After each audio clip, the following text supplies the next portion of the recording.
자, 일단은 제가 발표를 하는 것은 사실은 이제 앞서서 두 분 해주신 거하고 약간 뭐 좀 다른 내용이기도 합니다.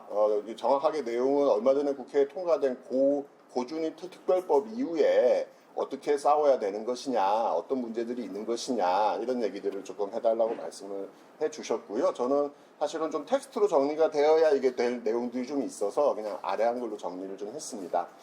사실 이 문제가 중요한 이유는 모든 핵발전소에는 모두 다 사용 후 해결료, 고준위 폐기물이 있습니다만은 월성은 다 알고 계신 것처럼 전국에 지금 한 26개, 고릴류까지 하면 28개까지 돌아갔던 건데 1, 2, 3, 4, 4개밖에 없지 않습니까? 근데 전체 이 고준위 핵 폐기물의 절반 이상이 월성에 있습니다. 여기는 중수로형이기 때문에 다른 핵발전소에 비해서 고준위 폐기물이 절대적으로 많이 나오고요. 그리고 사실 지금 중저준위 폐기장이 경주에서 운영되고 있습니다만은 고준위 폐기물과 관련해서는 국내에 뭐 저장할 장소도 없고 뭐 나중에 나오겠습니다만은 임시 저장, 부진해 저장과 관련한 부분들도 굉장히 논란이 많기 때문에 사실은 이 월성 2, 3, 4호기를 수명 연장한다면 그로 인해서 생기는 여러 가지 문제점 중에 사실은 고준위 핵 폐기물 문제가 굉장히 크다. 그래서 현재 법 이후에 어떤 것들이 쟁점이고 어떤 부분을 봐야 될지를 좀 말씀드리도록 하겠습니다. 앞부분은 사실은 고준위 핵 폐기물 문제와 관련한 여러 가지 사건을 정리해 보았습니다. 이걸 좀 길게 정리한 것은 나중에 읽어보시면 될 것 같고요. 핵심은 사실 최근에는 주로 수명 연장 싸움이나 신규 핵발전소 문제 싸움을 했습니다만은 후쿠시마 전까지만 해도 한국의 반핵 운동의 거의 한 7, 80%는 핵폐기장 반대 싸움이었다라고 할 정도로 사실 꽤 오랫동안 핵폐기장 문제 관련한 싸움들이 있어 왔었고 그 과정에서 한번 좀 들어보셨겠습니다만은 안면도 투쟁 그리고 이제 구롭도 투쟁 뭐 이런 것들이 많이 있었고요. 그리고 이제 부안의 여러 가지 사건들이 있었습니다. 근데 중요한 이제 포인트들을 뭐 여기서 다 설명드릴 필요는 없고요. 2024년도 부안이 있었죠. 부안까지가 있고 나서 사실 이제 요즘은 이런 표현도 잘 안 쓰고 좀 사람들 사이에 좀 많이 잊혀졌는데 2004년도에 당시 노무현 정부 때였습니다. 253차 원자력위원회에서 고준위 폐기물과 중저준위 폐기물을 그 이전까지는 한 장소에 다 처분하는 게 원래 정부 계획이었습니다. 근데 그 두 개를 분리했고요. 그래서 중저준위와 관련해서는 저희 주민투표를 해서 정하자라고 해서 경주가 결정되었고 그때 지금 중저준위 방패물 유치 지원법이 만들어졌습니다. 그리고 그렇게 해서 이제 경주의 중저준위 방패장이 정리가 된 다음에 당시 노무현 정부 말기에 사용 후 해결료 공론화를 사용 해결 문제를 어떻게 할 것인지에 대한 TF가 만들어지게 됩니다. 국가에너지위원회에 사용 후 해결료 TF가 만들어졌고 그때 사실 이제 공론화와 관련한 기본적인 윤곽이나 방향들을 만들게 됩니다. 그리고 그러고 나서 사실 박근혜 정부 때 한 차례, 문재인 정부 때 한 차례, 두 차례의 사용 후 해결료 공론화위원회가 출범해서 운영을 했었고요. 굉장히 재미있는 것은 여기 계신 분들 대부분 다 아시겠습니다만은 이 공론화위원회가 전부 다 파행이었습니다. 예를 들면은 박근혜 정부의 공론화위원회는 15명 중에 6명이 사퇴를 했고요. 심지어 출범식 날 사퇴하고 출범하고 막 이렇게 되는 일들이 벌어지기도 했습니다. 문재인 정부 때 만들어진 공론화위원회도 결론적으로 15명 중에 5명이 사퇴했는데 정부에서 임명한 공론화위원장이 이거는 정부가 너무 정부 마음대로 막 끌고 가려고 그런다라고 해서 아예 공개적으로 기자회견하고 이분은 나중에 그 내용을 담아서 책까지 쓰셨습니다. 지금 공론화 사용 후 해결료 정책이 얼마나 문제가 많은지에 대해서 정부 측에서 선정한 위원조차도 그럴 정도로 엉터리 공론화가 된 거죠. 그 1, 2차 공론화 계획을 바탕으로 해서 만들어진 게 얼마 전에 통과된 고준위 방패물 관리 특별법입니다. 그래서 그동안 탈핵 진영에서는 이 법 자체에 대해서 근본적인 문제 제기를 많이 했었고요. 그럼에도 불구하고 법이 통과되었기 때문에 이 이후에 어떻게 할 것인가에 대한 대응이 필요한 상황입니다. 그럼 이번에 통과된 법은 뭐 다들 아시겠습니다만은 주요 골자를 한번 정리해 보도록 하겠습니다. 일단은 올해 3월 달에 제정되었고요. 9월부터 시행입니다. 이제 6개월의 내 시행이기 때문에 지금 뭐 대선 때문에 막 정신 없습니다만은 조만간 시행령이 나올 겁니다. 시행령에서 규정되는 내용들이 있기 때문에 그걸 중심으로 어떻게 싸울 것인가가 필요합니다. 일단은 가장 크게는 이 그동안 이 고준위 핵폐기물에 대한 분리 기준이 좀 애매했습니다. 그런데 이제 요번에 법에는 일단은 한수원이 갖고 있는 것은 부진의 저장. 한수원이 누군가에게, 정확하게는 원자력 환경공단인데 원자력 환경공단에게 넘기면 그때서부터는 중간 저장. 그리고 이 중간 저장한 거를 완전히 땅에 묻거나 어떻게 해서 더 이상 신경 쓰지 않으면 처분. 뭐 이렇게 개념이 크게 나누어져 있습니다. 그래서 그것이 그동안 좀 애매했었는데 다 정리가 되었고요. 차기 정부가 들어서게 되면은 고준위 방사성 폐기물 관리위원회를 만들도록 법에 되어 있습니다. 이거는 상시적으로 만들어지는 위원회가 아니라 법 시행되고 5년 동안 정확하게 차기 정부 임기 동안에만 운영되는 위원회를 만들도록 하고 있습니다. 이 위원회에서 사실은 부지 선정을 어떻게 할 건지, 관리는 어떻게 할 건지, 뭐 이런 등등등등을 하게 되어 있습니다. 전체 9명이고요. 이 9명 중에서 위원장은 총리가 제청해서 대통령이 임명하도록 되어 있고, 나머지 사람 중에 4명은 위원장이 선정하고 4명은 국회가 추천해서 3년 임기로 2번까지 할 수 있도록 하고 있습니다. 5년이 임기이기 때문에 사실상 한 번 하고 2번 하고 나면 끝나는 거죠. 더 할래 할 수도 없는 그런 상황인 겁니다. 그리고 이 법 내에도 공론화 추진에 대해서 가능하도록 그렇게 만들어 놨습니다. 가장 큰 이 법의 핵심은 사실 이겁니다. 그동안 사실 타사렛 진영은 부진의 저장에 대해서 관심이 많아서 그거에 대해서 반대 운동하고 여러 가지 얘기를 했습니다만은 사실은 법의 전체 내용을 보면 그거보다 중간 저장과 최종 처분장을 어떻게 결정하는지에 대한 내용이 핵심으로 담겨 있습니다. 크게 한 4단계 정도로 나누어서 부지 선정을 하도록 되어 있는데요. 제일 먼저 기본적으로 전 국토를 대상으로 기본조사 후보지를 먼저 만듭니다. 근데 이때 경주는 제외입니다.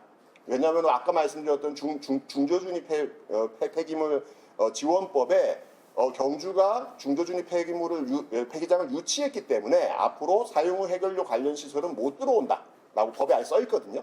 그래서 그거를 그대로 적용해서 경주를 제외한 전국토를 대상으로 어쨌든 기초조사를 하고요.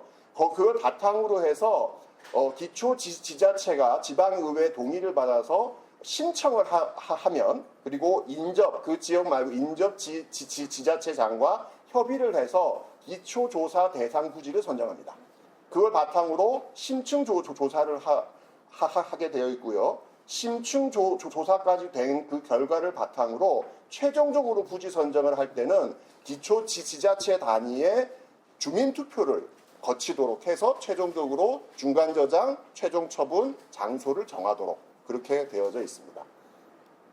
그리고 이제 주로 이제 그 핵발전소 인근 지역에서 관심이 많은 부진의 저장과 관련해서는 지금 예를 들면 맥스터라든가 여러 가지 시설과 관련했을 때 뭐 의견 수렴 의무, 뭐 공청회 의무 이게 좀 애매하게 돼 있었는데 다 하도록 되어져 있고요. 저장 용량과 관련해서는 설계 수명 기간 동안에만 발생할 수 있는 그 양까지만 하는 것으로 되어 있습니다. 만약에 이제 수명 연장이 된다면 그때 나오는 핵 폐기물은 경주에다가 부진의 저장을 못하게 되어 있는 거죠. 그런데 다른 지역은 예를 들면은 좀 스페이스가 좀 있기도 하고 양이 많지 않기 때문에 방법들이 있겠습니다만은 월성은 아까 말씀드린 것처럼 양이 엄청나게 많이 나오기 때문에 당장 이게 문제가 될 겁니다. 그리고 이것은 언제까지 저장한다는 건 없고 아까 주민투표까지 해서 최종 37년 동안 부지를 정하도록 되어 있는데요. 37년 동안 무리 없이 정리가 된다면 해서 부지가 선정된다면 그리고 이제 저장을 할 수 있는 시설이 만들어진다면 옮기도록 되어 있습니다. 근데 이게 아직 스타트를 못한 거기 때문에 그리고 37년 동안 될지 안 될지도 모르고 그렇기 때문에 사실은 이게 앞으로 굉장히 큰 리스크이겠습니다. 또 하나는 이 부진의 저장 시설을 만들면 돈을 지원해 주는데요. 그 지원을 당연히 뭐 저장 용량, 운영 기간, 면적 등을 고려하여서 할 수 있는데 그 중에 50%는 주민들에게 직접 지원해 줄 수 있는 주머니에 돈을 넣어주는 거가 가능하게 되어 있습니다. 제가 지자체 공무원이랑 얼마 전에 한번 만났는데요. 이 법이 통과된 거를 보고 야, 이 돈을 어디다 쓰지 계획을 벌써 짜고 있더라고요. 예. 사실은 이제 이런 것들이 앞으로 굉장히 큰 쟁점이 될 것으로 생각됩니다. 관리는 아까 말씀드린 것처럼 이제 원자력 환경공단이 하고 있고요. 이제 방패 기금이 되고 있습니다. 앞으로 뭐 할 건가 말씀드리고 제 얘기는 뭐 짧게 하고 또 나중에 다른 분들 얘기 좀 들어보도록 하겠습니다. 사실 여러 가지 얘기가 있는데 당연히 정부가 그동안 핵발전소 지역 주민들에게 약속한 게 있습니다. 명시적으로 문서 형태로 된 것은 사실 제 기억엔 두 가지가 있습니다. 한 개는 말씀드린 것처럼 경주는 법률로 사용 후 해결료 관련 시설을 짓지 않겠다라고 법으로 아예 정의가 되어 있고요. 울진분들만 만나면 항상 들고 다니는 A4 한 장짜리 문서가 하나 있습니다. 신한울 3, 4호기를 지역에서 유치할 때 이제 더 이상 울진에는 핵발전소나 저기 방패장 관련 시설은 들어오지 못한다라고 산업부가 약속한 게 있습니다. 그게 공문으로 지금도 남아 있거든요. 물론 그게 아직도 효력이 있는지에 대해서는 뭐 생각이 다를 수 있습니다만은 최소한 이렇게 그동안 정부가 약속했던 거에 대해서는 저는 좀 기본적으로 지켜져야 되는 거 아니겠냐 생각됩니다. 두 번째는 사실 핵발전소 지역에 계신 분들은 다 비슷하게 생각하실 겁니다. 저거 우리가 발전소 운영하는 동안 문제가 있었으니 들고 나가라 라고 하는 요구를 꽤 오랫동안 했죠. 근데 사실은 이 문제와 관련해서는 탈핵운동 진영 내에서도 약간의 이견 내지는 좀 많은 토론이 좀 필요하다고 생각합니다. 그리고 저는 사실은 지역이 그렇게 지금까지 계속 고통받고 있는 상황에서 계속 고통을 받도록 하는 것 내지는 이 중간저장시설이나 최종처분시설이 안 지어져 가지고 사실상 핵발전소 지역이 핵폐기장화 되는 것은 문제가 있다고 봅니다. 그래서 최소한 정부가 문서로서 약속한 거 그리고 기존의 핵발전소나 핵시설들이 있는 지역을 제외하고 가는 것들이 저는 기본적인 원칙이지 않겠나 생각됩니다. 그리고 노후 핵발전소, 그 신규 핵발전소 건설이 계속 되고 있습니다. 사실 이제 우리가 이게 기본적인 토론과 입장을 정해야 될 건데요. 왜 이 법을 그렇게 통과시키려고 했느냐. 사실은 더 많은 핵발전소를 수명 연장하고 신규 핵발전소를 지으려면 핵폐기장이 필요한 거죠. 예, 그럼 굉장히 상식적인 이야기입니다. 그렇기 때문에 지금 11차 전력계획처럼 핵발전소 수명 연장을 계속하고 신규 핵발전소를 계속 짓는 상황에서 이렇게 핵폐기장을 짓는 게 적절한지에 대해서도 토론이 필요하다고 봅니다. 저는 오히려 수명 연장이나 신규 건설을 중단하는 것을 좀 먼저 하고 이후에 관련한 논의가 진행되는 것이 적절한 게 아니냐라는 원래의 기본 생각을 한번 다시 정리해봤습니다. 이 문제에 대해서 사실 좀 더 저는 이제는 적극적으로 탈핵 진영 내부의 토론이 좀 필요한 것 같고 시간을 많이 할 시간이 없습니다. 왜냐하면 대선은 6월 초에 끝나고요. 차기 정부에서 바로 저 위원회를 만들어야 됩니다. 그리고 저 법은 9월부터 시행되기 때문에 9월 전에는 뭔가 입장이 정리되어야 시행되는 것에 맞춰서 어떻게 할 건가를 할 수 있겠죠. 그래서 저는 그런 면에서는 과거에는 우리가 고준위 특별법 제정에 반대했습니다. 저는 지금도 그 생각은 유효하다고 보는데 반대했으니까 보이콧 하자는 것이 아니라 더 적극적으로 저 법이 갖고 있는 문제점과 보완해야 될 것들, 시행령에 대한 싸움들을 이어가야 되는 거 아니겠나라고 생각합니다. 그럼 법은 뭘 대응해야 되느냐? 벌써 이제 경상북도가 아까 말씀드렸던 사용을 해결료 저장시설의 용량을 설계 수명까지만 하는 것을 문제가 있다. 법 개정해야 된다라고 입장을 이미 냈습니다. 언론에도 다 지금 난 얘기고요. 이거에 대해서 좀 적극적으로 문제제기를 해야 된다고 봅니다. 어쨌든 법에 나온 것처럼 이거는 수명까지만 보관해야 된다라고 하는 기본 원칙을 정확하게 지켜야 된다고 생각하고요.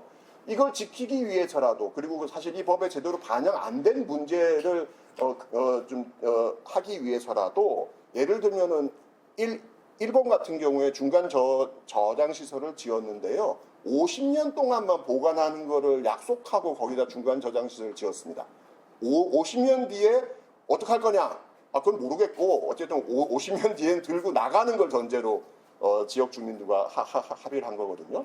또 하나는 설계 수명까지 설사 짓더라도 사실 그때마다 지역 주민들의 협의와 논의들을 저는 하는 것도 필요하다고 봅니다. 예를 들면 앞으로 지어야 될 게 1000만큼을 더 설계 수명까지 지어야 되는데 왜냐하면 핵발전소를 만들 때 특히나 신고리 5,6호기나 신한울 3, 4호기 대표적인데요. 설계 수명이 60년이지 않습니까? 60년치 사용 후 해결료 저장 시설을 거기다 짓지 않습니다. 그래서 사실 지금 문제가 생긴 거거든요. 따라서 뭐 1000만큼, 2000만큼 더 짓는 거를 한 큐에 다 지으려고 아마 할 거예요. 왜냐하면 논의가 복잡해지니까. 그런 문제들에서는 사실상 이 부지 선정 절차가 지연될 때에 대비해서 저장 기한을 명시하는 것, 그리고 증설도 한꺼번에 일괄적으로 증설하는 것이 아니라 단계적으로 증설하는 등 여러 가지 또 장치들에 대한 요구들이 있어야 되지 않겠나 싶습니다. 또 하나는 아까 말씀드렸던 직접 지원은 되는 순간 지역 내에서 어마어마한 분란이 생길 겁니다. 이미 지금 대표적으로 경주 같은 경우는 지금 풀빌라 짓는 것 때문에 뭐 한동안 난리도 나고, 모든 지역이 지역 지원금을 가지고 이 돈을 제대로 썼냐 안 썼냐 유치권 가지고 싸우고 뭐 이랬던 지역 아마 기억하실 겁니다. 시설을 짓는 것만 갖고도 그러는데 직접 지원으로 하게 되면은 문제는 심각해지기 때문에 이 부분은 삭제하는 것이 맞다고 생각합니다. 이후에 좀 시행령 작업에 대해서 대응이 필요하겠고요.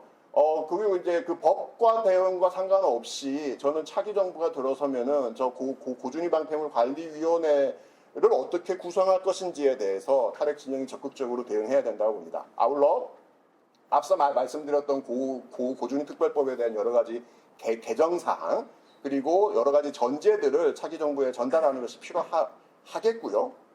그리고 어찌됐든 법에 이 공론화를 추가로 하게 되어 있기 때문에 추가 공론화를 어떻게 할 것이고 어떻게 주제를 잡을 것인지, 특히나 이 중간 저장 시설이나 아니면 세부적으로 지역에 얼마만큼의 부진의 저장 시설을 이제 건설할 것인지 등등에 대해서는 저는 더 많은 공론화가 필요하다고 봅니다. 그래서 그런 과제들을 지금 월성 2, 3, 4호기 수명 연장 문제와 맞물려서 여기 계신 분들이 함께 논의하는 것이 필요하지 않겠나 싶습니다. 여기까지 제 말씀 마무리짓겠습니다. 감사합니다.